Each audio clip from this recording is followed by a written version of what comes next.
할렐루야. 호산나. 우리 주 예수여 우리를 구원하소서. 세계 교회가 오랜 세월 동안 지켜온 종려주의를 맞습니다. 이 종려주일에 종려 가지를 꺾어들고 호산나 호산나, 바로 예수 그리스도를 만왕의 왕으로 맞아들이는 바로 그날, 이것은 마지막 때가 되면은 오늘 우리가 마찬가지로 그렇게 종려가지를 들고 보좌 앞과 어린 양 앞에 서서 그렇게 외칠 것입니다. 계시록 7장 9절부터 10절까지를 보니까 각 나라와 족속과 방언과 나라에서 아무도 능히 셀 수 없는 큰 무리가 나와 흰옷을 입고 손에 종려 가지를 들고 보좌 앞과 어린 양 앞에서 큰 소리로 외쳐 이르되 구원하심이 보좌에 앉으신 우리 하나님과 어린 양에게 있도다. 그렇게 찬양하는 거예요. 종려주일에 오늘 우리의 찬양이 이렇게 되기를 원합니다.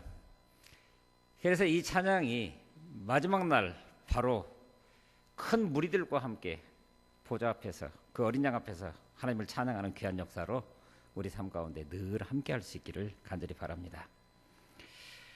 그런데 이 종려주일은 매우 역설적인 성격을 가지고 있는 절기입니다. 자, 여러분, 종려주일에 처음 있었던 그 광경을 머릿속에 그려볼 수 있겠습니까? 나귀를 타시고 예루살렘에 입성하시는 그 모습을 한번 기억해 보십시오.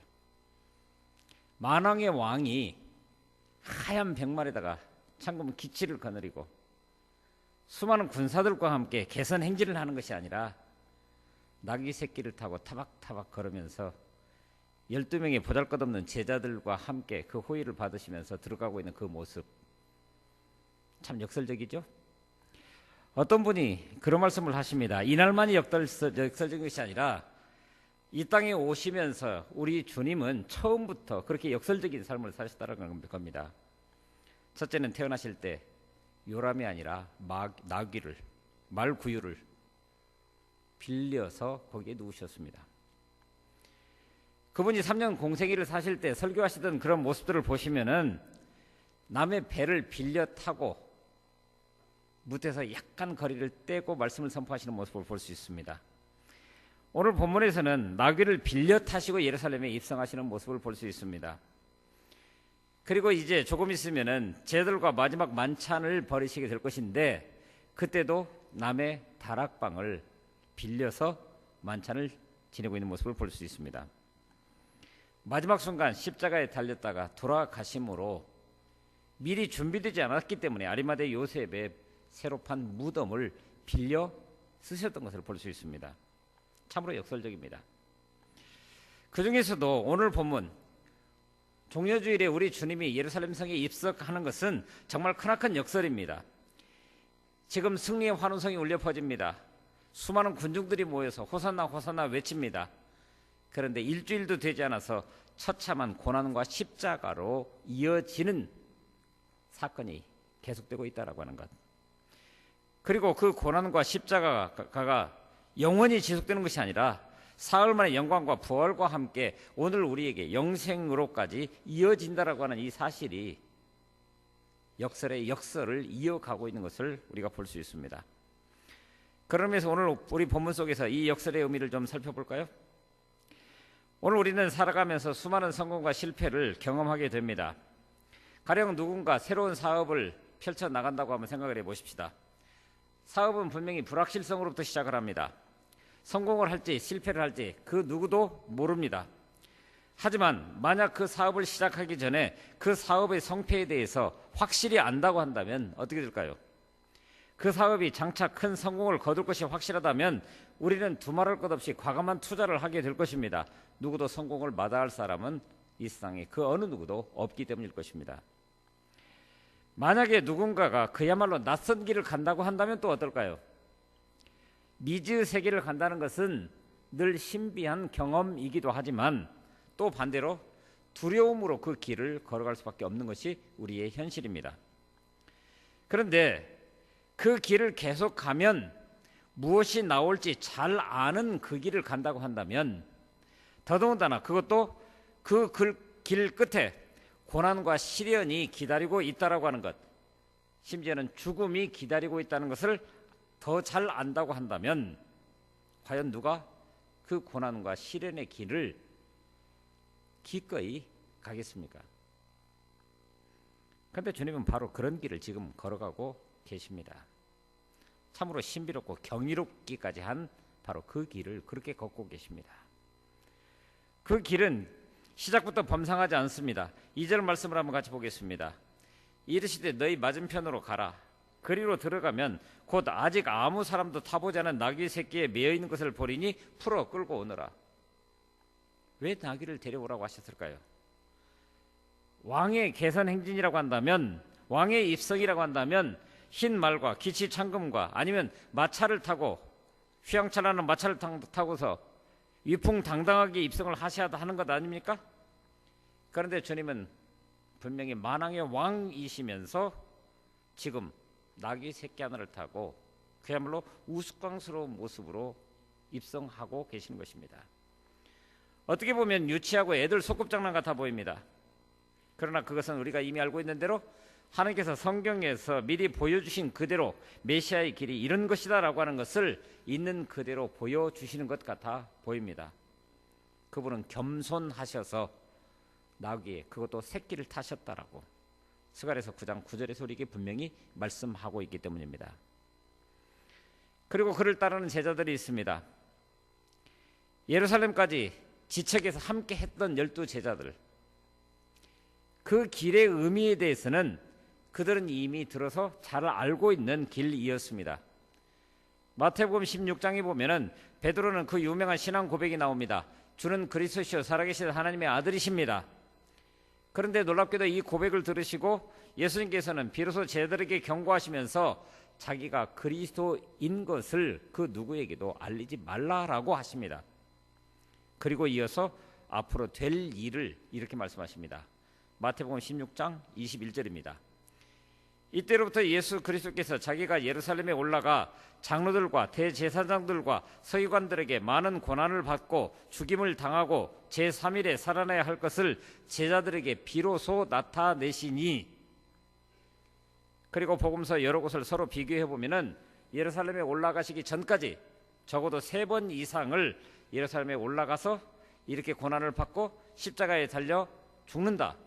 그리고 사흘 만에 다시 사신다. 명백하게 제자들에게 가르쳐 주셨습니다. 그러나 왕의 행렬 가운데 그럼에도 불구하고 지척에서 함께 했던 제자들마저도 지금 예루살렘을 향해서 함께 가고는 있으면서도 그 길이 어떠한 길이 될지를 전혀 알지 못하는 것 같은 행동을 지금 하고 있는 겁니다. 그저 이전처럼 명절이나 지키러 가는가 보지 곧 유월절이 닥칠 것이니까 그렇게 생각했을 따름이었습니다. 그래서 그들은 진지하지 못했고 심지어 예루살렘으로 올라가는 그 길 가운데서 누가 더 큰가라고 하는 것을 가지고 서로 다투고 있는 모습을 볼 수 있습니다. 거기다가 두 제자는 예수님께서 올라가 원수들의 무리들을 물리치시고 예루살렘의 보좌에 오르실 때에 하나는 좌편에 하나는 우편에 하면서 아예 논공 행상을 하며 청탁을 하고 있는 모습도 쉽지 않게 볼 수 있습니다. 쉽게 볼 수 있습니다. 하지만 그런 것에 아랑곳하지 않냐고 예수님은 그저 묵묵히 그 길을 가고 계셨습니다. 그들에게 단지 대답하신 것은 너희는 너희가 구하는 것을 알지 못한다, 이 한마디 하셨습니다. 그야말로 이해할 수 없는 그 한마디 말씀뿐 더 이상 자세한 설명도 어떤 말씀도 하지 않고 그저 자신의 길을 가신 것입니다. 그 길은 신비스럽고 비밀스러운 길, 그분이 묵묵히 걸어가신 길이었습니다. 예수님의 신비스러운 그 길은 예수님께서 목적지인 예루살렘 성으로 입성하던 오늘 본문의 순간에 단연 특별한 모습을 띠는 걸 보게 됩니다. 그 길은 마치 개선 장군의 행렬과도 같았습니다. 비록 겉보기에는 초라해 보여서 나귀를 타시고 12제자 마치 그들이 군대 장관이나 되는 것처럼 그렇게 호의를 했지만 그러나 당당하게 입성하고 계시는 모습을 보게 됩니다. 몰려왔던 수많은 군중들은 구경거리가 아니라 마음속에 정말 다윗의 왕국이 그분을 통해서 재현되리라고 하는 소망을 지금 드러내고 있습니다. 예수님이야말로 이 우울한 식민지 이스라엘을 구원하기 위해서 하나님이 친히 보내신 메시아가 분명하다는 확신이 넘쳐나고 있었습니다. 정말 흥분되는 순간이 아닐 수 없었습니다. 조그만 이성적인 사람이라고 한다면 위대한 왕이 되실 분이 볼품없는 나귀 새끼 등에 의지해서 입성하고 있다고 하는 사실, 그리고 기치창검에 군사를 거느린 것도 아니고 12명의 제자들과 함께 초라한 그들의 행색과 함께 입성하고 있는 모습, 그 모습에 못내 고개를 갸우뚱할 수밖에 없었음에도 불구하고 그랬다라고 하는 겁니다. 그러한 흥분의 도가니 탓인지 예수님께서 올라타신 나귀 새끼의 초라함이라든가 예수님의 다소 근심 어려 보이는 표정도 크게 신경 쓰이지 않았습니다. 그들에게는 오직 야망과 기대감만이 가득했을 뿐입니다. 사람들은 너나 할 것 없이 자신의 겉옷을 벗어서 흙길을 마침 말끔하게 덮었습니다. 마치 크나큰 영화제가 열릴 때 입장하는 배우들을 위해서 레드카펫을 깔아놓고 사람들이 그들이 입장하는 모습을 지켜보면서 환호하는 것과 같은, 최고의 찬사를 보내는 것 같은 그런 모습이었습니다. 마땅히 벗을 겉옷이 없는 이들은 종려나무 가지를 꺾어서 길에 깔아놓기도 하고 그것을 흔들면서 호산나 호산나 외치고 있었습니다. 우리를 구원해 주십시오. 당신은 그만한 능력을 가지신 분이십니다. 모든 것이 긍정적으로 보였고 모든 것이 희망차 보였습니다. 하지만 그분은 신비스럽고도 경이스럽기까지 한 그 길을 그저 묵묵히 자신의 길로 알고 걸어가셨습니다. 여러분, 우리 주님이 예루살렘에 들어오시는 이 모습이 한눈에 들어오십니까? 어린 나귀를 타고 예루살렘으로 들어가십니다. 아무도 알아주지도 않고 아무도 보아주지도 않을 그런 상황입니다. 일반적으로 사람들은 자기가 어떤 대접을 받느냐에 따라서 자기가 결정되는 것처럼 착각하기가 십상입니다. 그래서 자기가 마땅히 이런 대접을 받아야 하는데 그렇지 못할 때 크게 화를 냅니다. 나를 어떻게 이렇게 대접할 수가 있어? 그래서 사람들은 말합니다. 큰 차를 타야 된다라고, 더 큰 집을 가져야 된다라고, 직장도 빵빵해야 된다라고 말합니다. 그리고 돈도 이 정도는 벌어야 한다라고 생각합니다. 그런데 여러분, 그런 게 도대체 뭐란 말입니까? 어떤 신학교에 학장이 계셨습니다. 근데 그분은 선교지에서 오랜 동안 놀라운 역사를 이루고 그리고 이제는 자기 고국에 돌아와서 후학들에게 봉사하기 위해 그저 겸손하게 그 학장직을 맡으신 그런 분이셨습니다. 그런데 어느 날 이 학장님을 어떤 교회에서 1시간 반 정도 가야 되는 그 거리에 있는 그 교회에서 이분을 예배에 초청을 하신 거예요. 그러자 학생들이 이 학장님을 수행해서 1시간 반이나 되는 거리를 차를 몰아서 갔습니다. 근데 예배가 시작하고 순서지를 보니까 그 학장님 이름이 안 들어있는 거예요. 마지막 축도가 끝날 때까지 이 학장님에게 아무것도 시키지 않는 겁니다. 학생들이 너무나 속이 상하고 분이 났습니다. 아무것도 시키지 않을 바에야 뭐하러 이 유명한 분을, 이 바쁜 양반을 이 예배에 초청해서 이런 대우를 한단 말인가. 그런데 그때 그 학장님이 웃으면서 이런 말씀을 하셨습니다. 그게 어때서? 그게 어때서? 내가 여기 와서 예배 드리는 것 그것 하나만 가지고도 감사한 일 아닌가? 가만히 생각해 보면 그 말이 맞습니다. 여러분, 우리가 어떤 예식을 행할 때에도 누구는 축도할 사람, 누구는 설교해야 될 사람, 그것은 오늘 우리가 세워놓은 기준에 불과한 것입니다. 사실 우리는 아무것도 아닙니다. 그런데 우리는 자꾸만 무엇인가 인정을 받아야만 합니다. 내가 가지고 있는 직장, 자리, 그런 것들을 미리 만들어 놓고 자꾸 대접을 받으려고 합니다. 그러나 인류의 왕이신 예수님은 하얀 백마를 타고 오신 것도 아니고 기시창검을 내세우면서 화려한 휘황찬란한 마차를 타고 오신 것도 아니고 수많은 사람들의 호의를 받은 것도 아니고 그저 겸손하여서 나귀 중에서 나귀 새끼를 타셨다라고 이야기를 하고 있습니다. 바로 예수님의 관심은 거기에 있었습니다. 하나님께서 나를 이 땅에 보내주신 그 뜻에 충실하여서 순종하여 낮아져 이 땅에 주님께서 내게 맡겨주신 그 일들을 감당하기 위해 지금 예루살렘 성으로 자신의 길을 지금 가고 계시는 것입니다. 이 땅에 복음을 선포하시고 그러므로 하나님 나라를 세워가시면서 사람들을 바로 그 하나님 나라의 백성으로 초청하는 일, 그 일을 위해서 오셨습니다. 예수님은 사람들에게 꽃처럼 화려하게 빛나기 위해서 사신 것이 아니라 그 꽃이 지고 난 다음에 그 안에서 생명의 열매, 영생의 열매, 천국의 열매를 맺게 하시려고 이 땅에 오셔서 그 모진 세월을 사셨다라고 하는 겁니다. 오늘 우리를 위해서 하늘의 밀알이 땅에 들어져 죽으면 많은 열매를 맺듯이 마찬가지로 우리로 그 많은 열매를 맺을 수 있도록 하기 위해서 십자가에 돌아가신 것입니다. 오늘 우리 그리스도인들이 좋은 위치에 있다라고 하는 것은 참 아름다운 일입니다. 그런데 더 중요한 것은 바로 그 아름다운 자리에서 내려와서 섬기는 삶을 살아가기 위해서 그 아름다운 자리가 중요한 것입니다. 그래서 아름다운 열매를 맺기 위해서 우리 주님처럼 겸손해질 필요가 있습니다. 중국의 한 현자는 이렇게 말했답니다.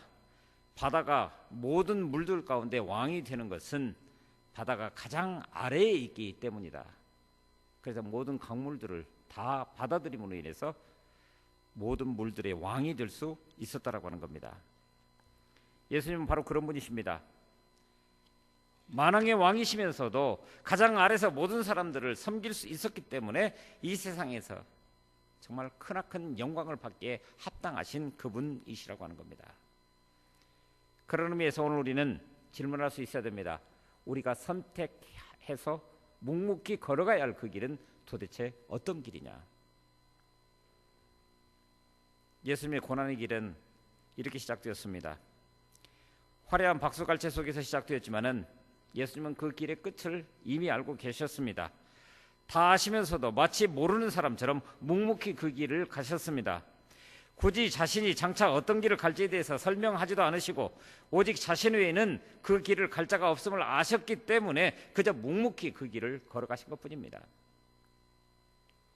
그 길이 정말 그런 길이었다라고 하는 것을 다른 사람들이 알았다라고 한다면, 적어도 3, 4일만 먼저 알았다라고 한다면 그들은 때로 몰려와서 환호성을 지르면서 종려나무 가지를 흔들고 웃옷을 벗어 길에서 깔면서 호산나 호산나 외치지 않았을 것입니다. 또 그들에게 그런 길을 가라고 했다고 한다면 결코 가지 않았을 것입니다. 하지만 예수님은 그 길이 어둡고 좁은 길이라고 하는 것을 아시면서도 묵묵히 그 길을 가셨습니다. 고난의 길, 십자가의 길로 겉으로 보기에는 사람들의 박수 갈채를 받으면서 환호 가운데 들어가셨지만은 이내 조롱과 조소의 소리로 뒤바뀌는 것을 알고 계셨지만 그 길로 가셨습니다. 사람들은 무지해서 그 주님의 길을 오해했지만은 우리 주님은 그 무지까지도 마저 품어주시면서 탓하지 않으셨습니다. 어쩌면 오늘 우리는 지금도 똑같은 오해를 하면서 주님의 발걸음을 무겁게 하곤 하지는 않는지, 주님과 함께 걷는 그 길이 마치 우리의 성공을 위한 그 길인 양, 우리의 목표 달성을 위한 길인 양, 우리의 욕심을 채우기 위한 것인 양 발수 갈채를 보내면서 그 주님을 우리가 맞이하고 있는 것은 아닙니까? 그렇기 때문에 예수님의 마음은 오늘 우리의 속사람의 생각들을 보시면서 어쩌면 지금도 마음 무거워하실지도 모르겠습니다. 지금 주님은 예루살렘 성으로 입성하고 계십니다. 뒤따르는 제자들을 바라보십니다. 이들 모두 며칠 뒤에 당신을 배반하고 그 십자가의 길에서 멀리 떠나버릴 것을 이미 아셨습니다. 호산나를 외치면서 주님의 입성을 맞지만 며칠 뒤 저들이 예수를 십자가에 못 박으라 소리 높여 외칠 것도 아셨습니다. 그래서 주님은 예루살렘으로 입성하자마자 그 예루살렘 도성을 바라보시면서 통곡하셨습니다. 예루살렘아 예루살렘아, 내가 무리들을 모으기를 닭이 병아리를 모음과 같이 그렇게 모았다라고 하는 거예요. 저들이 연도에 늘어서서 호산나를 부르면서 주님을 맞을 때 주님은 마음이 먹먹했을 뿐만 아니라 울고 계셨습니다. 바로 이것이 주님의 숨겨진 또 다른 고난이었습니다. 그 순간 우리 주님은 예루살렘 성에 입성하시면서도 또한 먼 훗날 예수 믿는 오늘 우리들을 또한 똑같이 바라보셨습니다. 예수를 믿으면서도 여전히 비틀거리고 교회를 다니면서도 세상에 끌려다니고 입장 곤란해지면 예수를 부인하고 입을 벌려 복음을 전해야 할 때도 부끄러워서 입을 다물고 있고 이런 모든 상황 가운데서 안타까움으로 우리 주님께서는 우리를 바라보고 계셨으리라 생각이 듭니다. 그리고 예루살렘 성에 입성하심으로 우리의 삶 전체에 깊숙이 개입해 오신 것입니다. 그것이 바로 십자가의 길입니다. 이사야 53장 4절에서 말씀하는 것처럼 그가 찔리면 우리의 허물을 인하며 그가 상하면 우리의 죄악을 인합니다. 그가 징계를 받음으로 우리가 평화를 누리고 그가 채찍에 맞음으로 우리가 나음을 입었도다. 우리의 허물과 우리의 연약함 때문에 그 고난을 당하신 분이 바로 우리 주님이십니다. 그리고 그 주님은 오늘도 우리의 연약함 때문에, 바로 우리의 허물 때문에 그렇게 고난길을 걷고 계시는 것입니다. 일본의 엔도 슈사쿠라고 하는 소설가가 있는데 많이 들어서 아실 것입니다. 침묵이라고 하는 소설을 썼습니다.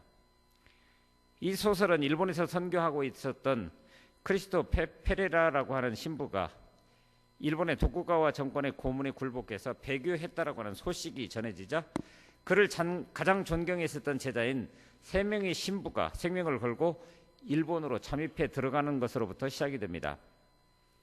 나중에 알고 보니까 교활한 일본인들이 예수님의 상이 새겨진 동판을 나무판에다 붙여놓고 그것을 밟고 지나가는 사람들은 다 살려주더라는 거예요.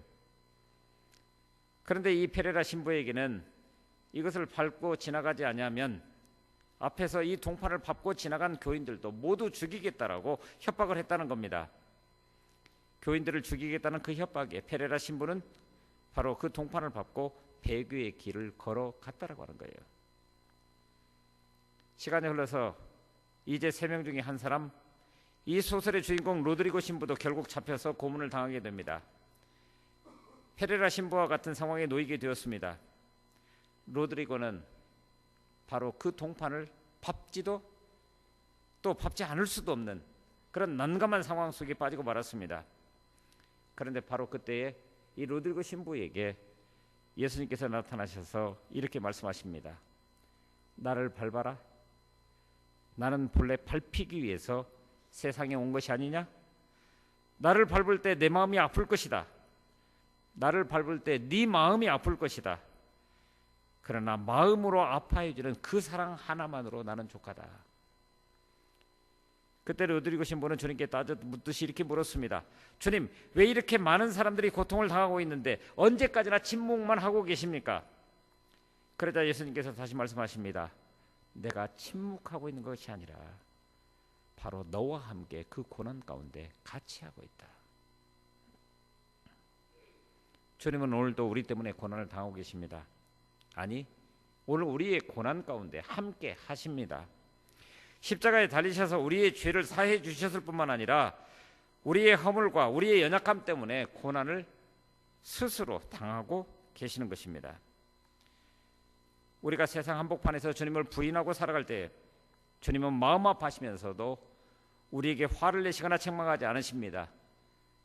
단지 그 배신하고 그 고난을 당하는 그 현장 가운데 우리와 함께 하시고 계실 뿐입니다.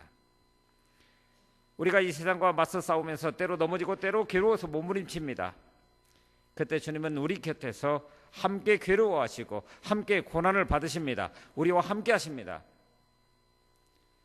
왜 주님은 침문만 지키고 계시냐고, 혹시 주님은 계시지 않는 것이 아니냐고 항변하는 그 상황 속에서도 여전히 그 의심 속에 주님은 우리와 함께 하십니다. 그리고 그것으로 족하다라고 오늘 우리를 따뜻거려 주십니다. 그리고 주님은 그 길로 저와 여러분들을 초청하고 계십니다. 아니, 함께 걷고자 하십니다. 영광의 길이 아니라 고난의 길로, 면류관이 아니라 십자가의 길로 저희들을 초청하고 계십니다. 그러나 우리는 압니다. 그 고난의 길 끝에는 영광의 길이 열려 있고 십자가의 길 끝에는 부활과 영생이라고 하는 의의 면류관의 길이 열려져 있다라고 하는 것을, 오늘 종료주일 예수 그리스도가 처음 예루살렘 성에 들어올 때 수많은 사람들이 환호했던 것처럼 마지막 때가 되면 보좌와 그 어린 양을 향해서 수많은 사람들이 흰 옷을 입고 손에 손을 들고 환호하면서 외칠 것입니다. 구원이 여기에 있도다. 그렇게 초청하시는 그 길 위에 우리가 늘 찬양과 감사로 더불어 함께 주님과 동행하면서 아름답게 그 길을 가는 나날들 함께 하실 수 있기를 간절히 바랍니다. 기도하겠습니다.